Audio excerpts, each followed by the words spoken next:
अस्सलामुअलैकुम। आज के इस लेक्चर में हम ईआर डायग्राम प्रोजेक्ट 10 कंप्लीट कर लेंगे और इसी के साथ हमारा चैप्टर भी कंप्लीट हो जाएगा। हर एक प्रोजेक्ट करवाया मैंने, हर एक टॉपिक इस चैप्टर का कवर किया है, बहुत ही डिटेल के साथ मैंने इसको डिस्कस किया ताकि आप अच्छे मार्क्स ले सकें। और इस चैप्टर की इंपॉर्टेंस की बात करूं तो हर टॉपिक इंपॉर्टेंट है, शार्ट्स से लेकर लॉन्ग से लेकर आपके एमसीक्यूज तक। कभी भी इस चैप्टर को आपने चॉइस पर नहीं छोड़ना। तो चलें आज के लेक्चर को स्टार्ट करते हैं। सबसे पहले ईआर प्रोजेक्ट 10 को कंप्लीट करते हैं। बहुत ही ज्यादा आसान सा प्रोजेक्ट है, आसान अल्फाज में समझाऊंगी। एक मरतबा लेक्चर पूरा देखिएगा, आपको सारी समझ आ जाएगी। और अगर आपको समझ आ जाए तो चैनल को सब्सक्राइब कीजिएगा, लाइक कर दे, कमेंट करें एक अच्छा सा और अपने दोस्तों के साथ शेयर करें। चले सबसे पहले उनकी रिक्वायरमेंट देखते हैं। उन्होंने एक बिजनेस का बताया है जिसके रिलेटेड आपने ईआर डायग्राम को ड्रा करना है। और ईआर डायग्राम को ड्रा करने के कुछ रूल होते हैं। सबसे पहले हम स्टेटमेंट को एक दो मरतबा पढ़ते हैं, उनमें से 3 चीजों को लेते हैं, एक एंटिटी को, उनके एट्रीब्यूट को और उनका क्या रिलेशनशिप बन रहा है। अगर आपको इतनी नॉलेज आ गई है कि आप स्टेटमेंट से ही ये 3 चीजें देख लें तो फिर ईआर डायग्राम का जो सा मर्जी प्रोजेक्ट, जो सी मर्जी स्टेटमेंट हो आप आसानी से कर लेंगे। और अगर आपने ये 10 प्रोजेक्ट की वीडियो देख रखी है या समझ रखी है तो मेरा नहीं ख्याल कि आप कंफ्यूज रहेंगे इसके बारे में। तो सबसे पहले देखते हैं कि उन्होंने ईआर डायग्राम के साथ क्या कहा है। उन्होंने कहा कि आपने एंटिटी टाइप, एट्रीब्यूट और रिलेशनशिप तीनों की आपने डेफिनेशन भी प्रिपेयर करनी है। अगर मैं एंटिटी टाइप की बात करूं तो एंटिटी टाइप का मतलब होता है एक कैटेगरी में एंटिटी चली जाती है। जैसे कि इम्प्लॉय है तो इम्प्लॉय क्या है, एक कैटेगरी में चलेगी। आगे भी मुख्तलिफ इम्प्लॉय होंगे, मुख्तलिफ डिपार्टमेंट के इम्प्लॉय हो सकते हैं, मुख्तलिफ ऑर्गेनाइजेशन के हो सकते हैं, लेकिन वो एक एंटिटी टाइप में चला गया, एक कैटेगरी में चला गया। इसी तरह स्टूडेंट है वो मुख्तलिफ क्लास के हो सकते हैं, कॉलेजेस के हो सकते हैं, लेकिन उनकी एक कैटेगरी बन गई कि ये कौन से है जी, स्टूडेंट्स है। इसी तरह जो कैटेगरी बन जाए या एंटिटी सेम एट्रीब्यूट शेयर करें उसे हम एंटिटी टाइप कहेंगे। और एट्रीब्यूट जो उनकी खुसूसियात होती है, कैरेक्टरिस्टिक होती है, उनको हम एट्रीब्यूट कहते हैं। और आपको ये मेंशन किए गए होंगे जो भी आपको स्टेटमेंट दी जाएगी।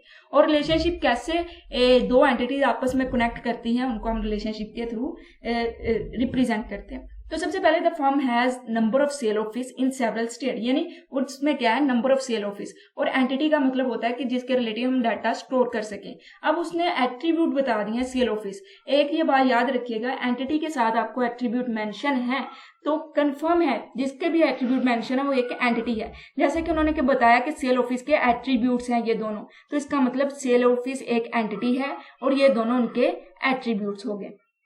तो हमने स्टेटमेंट में क्या देखा, हमने देखा जी भाई एक एंटिटी है हमारे पास सेल ऑफिस और उसके ये 2 एट्रीब्यूट है।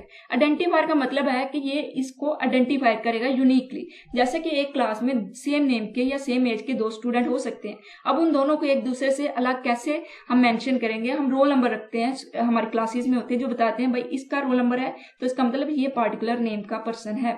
ठीक हो गया। इसी तरह ऑफिस में जो एम्प्लॉय है या सेल ऑफिस है तो मुख्तलिफ ऑफिस है तो उनको कैसे एक दूसरे से अलग पहचान रहेगी, उनकी एक ऑफिस नंबर होगा।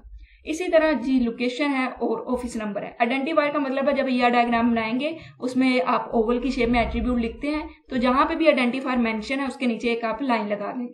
ठीक है जी। उसके बाद each sale office is assign 1 or more employee and attribute of employee are, यानी एम्प्लॉय के भी एट्रीब्यूट्स है तो इसका मतलब एम्प्लॉय एक एंटिटी है और ये इसके 2 एट्रीब्यूट है। उसके बाद उन्होंने यहाँ पर एक रिलेशनशिप बता दिया कि सेल ऑफिस है वो असाइन हो रहा है 1 और मोर एम्प्लॉय को। इसी तरह जो एम्प्लॉय है वो सिर्फ एक ही सेल ऑफिस में असाइन हो रहे हैं। अब इस लाइन को जरा समझ लें, अगर आप ये समझते हैं तो तकरीबन हाफ क्वेश्चन आपका समझ में आ जाएगा, आपको समझ आ जाएगी।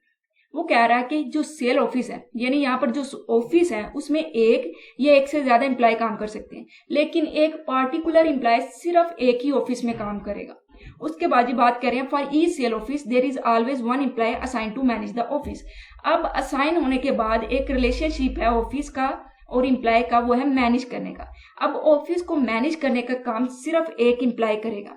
अब अगर एम्प्लॉय की बात करें तो हो सकता है कि एक पार्टिकुलर एम्प्लॉय को कहा गया हो कि वो सेल ऑफिस को मैनेज करे और जो बाकी एम्प्लॉय हैं उन्हें ना ये कहा गया कि वो ऑफिस को मैनेज करेंगे, ये उनकी ड्यूटी नहीं है।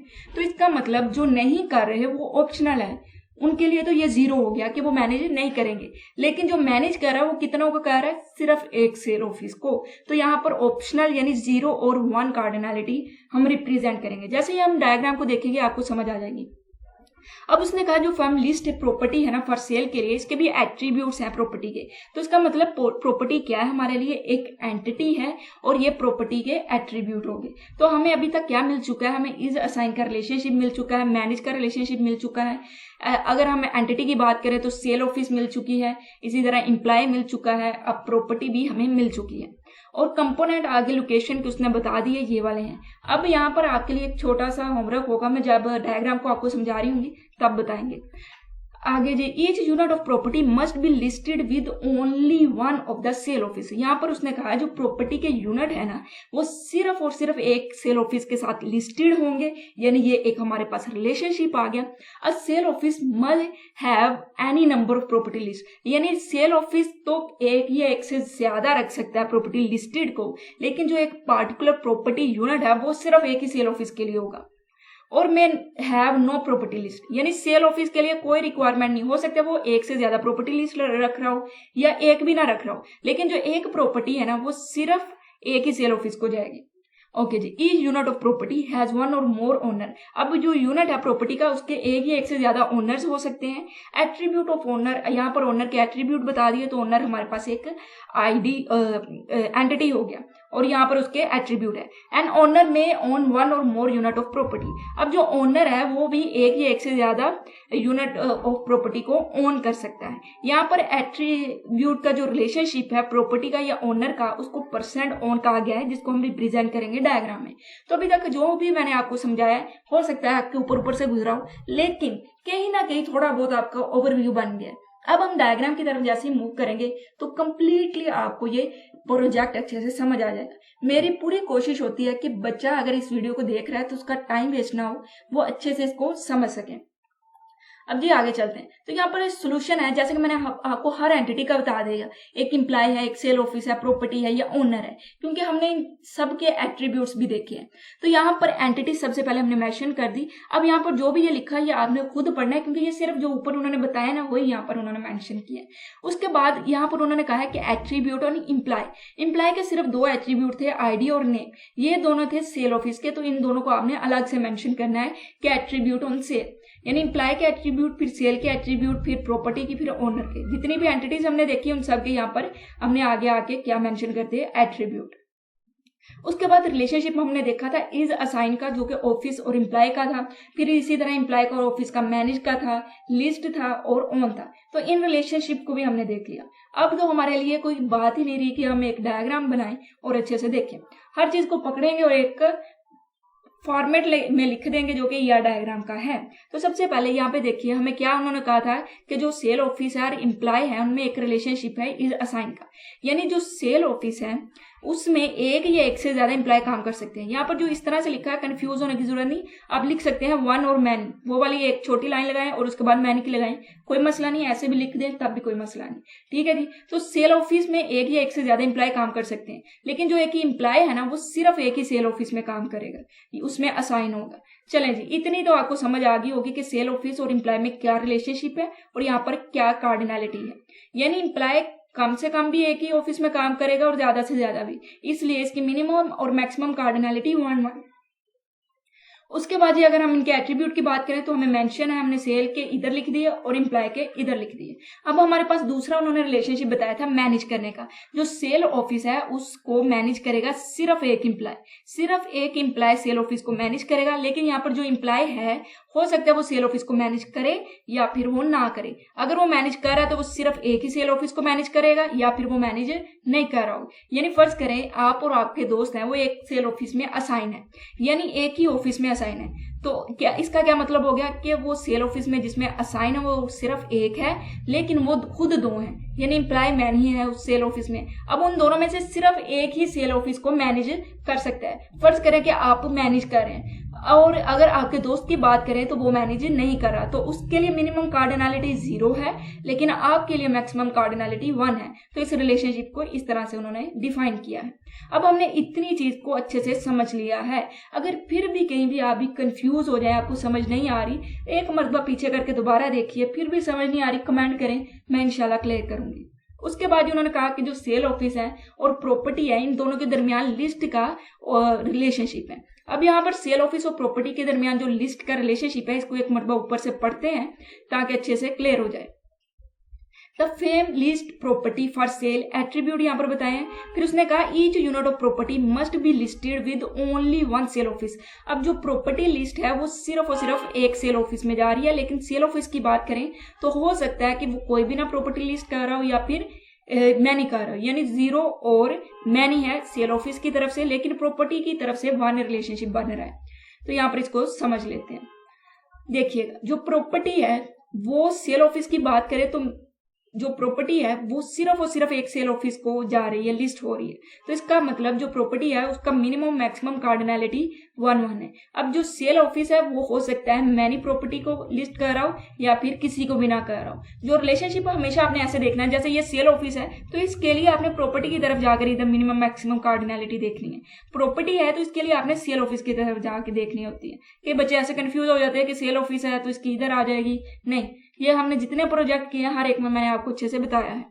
उसके बाद ये प्रॉपर्टी की बात करें तो प्रॉपर्टी आईडी है और ये इनके एट्रीब्यूट है। अब यहाँ पर आपने बताना है ये कौन सा एट्रीब्यूट है, कंपोजिट है, कंपाउंड है, या कौन सा एट्रीब्यूट की डेफिनेशन है जिसमें एक एट्रीब्यूट के फर्दर आगे एट्रीब्यूट्स हो रहे होते हैं। ये मैंने आपको समझाया हुआ है एट्रीब्यूट्स टाइप में, और आपने मुझे कमेंट बॉक्स में बताना है कि इसका क्या बना है। उसके बाद यहाँ पर उन्होंने कहा है कि जो प्रॉपर्टी है उसको ओन करने वाले मैनी ओनर हो सकते हैं। अब जो ओनर होते हैं वो मैनी प्रॉपर्टी यूनिट को ओन कर सकते हैं, तो इसलिए यहाँ पर मैनी का रिलेशनशिप है, वन और मैनी। तो इसी तरह यहाँ पर इस तरह से भी आप लिख सकते हैं और आप एक लाइन लगा के भी लिख सकते हैं कार्डिनैलिटी को।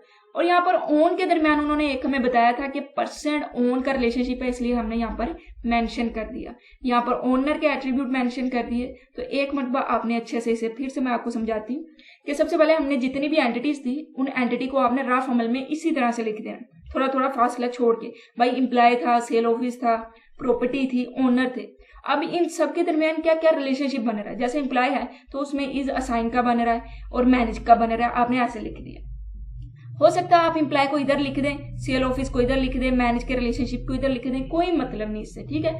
बच्चे कंफ्यूज नहीं होना आपने, आपको बस इतना पता होना चाहिए कि मैंने जो एंटिटी है उसको रेक्टेंगल में लिखना है, एंटिटीज को, उनके रिलेशनशिप को आपने इस तरह से मेंशन करना है डायमंड शेप में, और एट्रीब्यूट को लिखना है। सबसे पहले आपने क्या काम करना होता है, आपने एक एंटिटी बनानी है, उसे रेक्टेंगल में शो करवाना है, उसके एट्रीब्यूट आपको मिलेंगे, मेंशन होंगे, आपने एट्रीब्यूट लिख देने, फिर उनके रिलेशनशिप को लिख देना है, सारा लिख दें, फिर उसके बाद उसकी कार्डिनैलिटी को लिखे लास्ट स्टेप में, ठीक है। तो आपने कंफ्यूज बिल्कुल नहीं होना। अगर आपको बिल्कुल भी थोड़ी बहुत पेपर में कंफ्यूजन है, अटेम्प्ट जरूर करें इस क्वेश्चन को, ठीक है। अगर आपके पास कोई और ऑप्शन नहीं बच रहा है तो इस क्वेश्चन को लाजमी से अटेम्प्ट करें, इसमें पूरे नंबर आपको मिल सकते हैं। कुछ रूल्स हैं, आपने उसे फॉलो करना है। ईआर डायग्राम को डिस्कस कर लिया हमने अच्छे से इस चैप्टर को, और मुझे बड़ी खुशी है कि हमने आखिरकार इस चैप्टर को कवर किया है, सारे के सारे प्रोजेक्ट किए हैं। फिर भी अगर कहीं पे आप कंफ्यूज हैं तो आप बताएं, उसके लिए मैं दोबारा से वीडियो बनाऊंगी। और आपके लिए एक अनाउंसमेंट है कि एक मैं वीडियो बनाऊंगी जिसमें पूरा चैप्टर एक मरतबा रिवाइज करेंगे, यानी ऊपर ऊपर से एक मरतबा उसे रिवाइज करेंगे,